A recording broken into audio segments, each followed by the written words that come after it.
Assalamualaikum warahmatullahi wabarakatuh.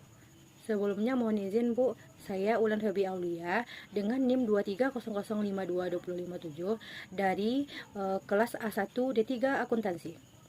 Saya akan mempresentasikan materi mengenai populasi dan sampel. Baiklah, saya akan mempresentasikan materi mengenai populasi dan sampel. Yang pertama yaitu pengertian populasi. Menurut Netra, tahun 1976, populasi adalah keseluruhan individu yang bersifat general atau umum yang mempunyai karakteristik yang cenderung sama. Yang kedua yaitu menurut Hadari Nawawi pada tahun 1983. Populasi adalah keseluruhan objek penelitian yang terdiri atas manusia, hewan, benda-benda, tumbuhan, peristiwa, gejala, ataupun nilai tes sebagai sumber data yang mempunyai karakteristik tertentu dalam suatu penelitian yang dilakukan. Yang ketiga yaitu menurut Arikunto Suharismi pada tahun 1998 halaman 117, populasi adalah keseluruhan objek penelitian apabila seseorang ingin meneliti sebuah elemen yang ada dalam wilayah penelitian tersebut, maka penelitiannya merupakan penelitian populasi. Selanjutnya yaitu karakteristik populasi. Yang pertama merupakan keseluruhan dari unit analisis sesuai dengan informasi yang akan diinginkan. Yang kedua yaitu dapat berupa manusia atau individu, hewan, tumbuh-tumbuhan, benda-benda atau objek maupun kejadian-kejadian yang terdapat dalam suatu area atau daerah tertentu yang telah ditetapkan.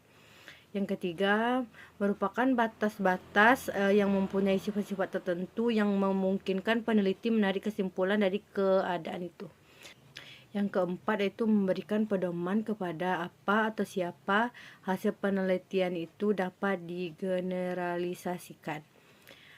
Selanjutnya itu contoh populasi. Contohnya yaitu penelitian dilakukan di perusahaan A untuk mengetahui satu hal dari perusahaan tersebut. Jumlah karyawan di perusahaan A adalah 300 orang dan akan membutuhkan waktu lama jika melakukan wawancara ke semua karyawan. Maka populasinya adalah 300 atau seluruh karyawan di perusahaan A. Selanjutnya kita masuk kepada pengertian sampel. Menurut Arikunto, tahun 2006 halaman 131, sampel adalah sebagian atau sebagai wakil populasi yang akan diteliti. Jika penelitian yang dilakukan sebagian dari populasi, maka bisa dikatakan bahwa penelitian tersebut adalah penelitian sampel. Menurut Nana Sujana dan Ibrahim tahun 2004 halaman 85, sampel adalah sebagian dari populasi yang dapat dijangkau serta memiliki sifat yang sama dengan populasi yang diambil sampelnya tersebut. Nah, selanjutnya itu contoh sampel.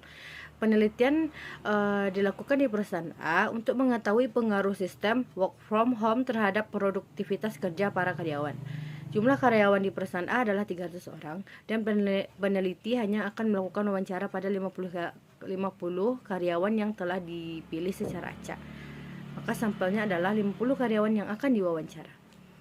Selanjutnya itu ciri-ciri sampel yang baik. Yang pertama, sampel dipilih dengan cara hati-hati dengan menggunakan cara tertentu dan benar. Yang kedua, sampel harus mewakili populasi sehingga gambaran yang diberikan mewakili keseluruhan karakteristik yang terdapat pada populasi.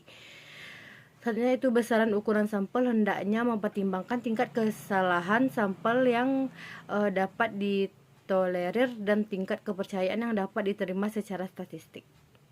Nah, selanjutnya kita akan masuk kepada sampling. Sampling adalah proses seleksi dalam kegiatan observasi. Proses seleksi yang dimaksud di sini adalah proses untuk mendapatkan sampel. Somantri 2006 halaman 71 menjelaskan bahwa yang dimaksud dengan sampling acak sederhana adalah sebuah proses sampling yang ada dalam populasi mempunyai peluang yang sama untuk dipilih ke dalam sampel. Maksudnya itu teknik penarikan atau pengambilan sampel. Yang pertama, probability sampling. Probability sampling merupakan teknik penarikan sampel di mana setiap unsur atau elemen sampling diberi kesempatan yang sama dan persis sama untuk diikutkan atau dipilih dalam sampel. Syarat dalam penarikan sampel probabilitas adalah tersedianya daftar anggota populasi atau daftar unsur atau elemen populasi atau kerangka sampel atau sampling frame. Nah, jenis-jenis probability sampling yang pertama yaitu pengambilan sampel acak sederhana atau simple random sampling. Yang kedua, pengambilan sampel acak bertingkat atau stratified random sampling, atau pengambilan sampel acak cluster atau area cluster random sampling. Yang keempat, pengambilan sampel sistematis atau systematic sampling. Yang kelima, pengambilan sampel multitahap atau multi-stage sampling. Nah, selanjutnya itu teknik pengambilan sampel. Yang kedua yaitu non-probability sampling atau non-random sampling. Cara ini dilakukan bila tidak mungkin diperoleh daftar yang lengkap dan populasi penelitian. Dari populasi penelitian, sehingga tidak terdapat kesempatan yang sama pada anggota populasi. Karena itu, peneliti tidak dapat membuat generalisasi atau kesimpulan yang dapat mewakili populasi.